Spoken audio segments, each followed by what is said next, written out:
аз не вменявам това, означава да се тормоза детето. Ами ти го тормозиш. Ти го тормозиш. Аз не вменявам това. Всеки път като го взема детето не иска да говори, не иска да споделя какво му се случва, само си мълчи.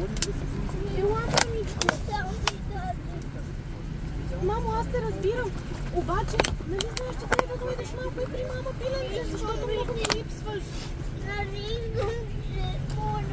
Мамо, спри да плачкаш, моля ти се, мамо. Не искам се да говоря. Не те ли е срам да снимаш, когато детето страда? Така ли? Аз съм длъжен да снимам.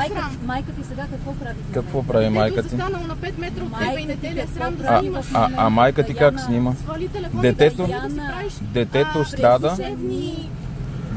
страда заради теб. Престани, Даяна. Детето страда заради теб и твоите действия. Засрами се. Ти знаеш какво си правила. Ти знаеш какво правиш с детето. Мамичко, мамо, аз те разбирам, обаче трябва да дойдеш малко при мен, Слънчице, много ми липсваш.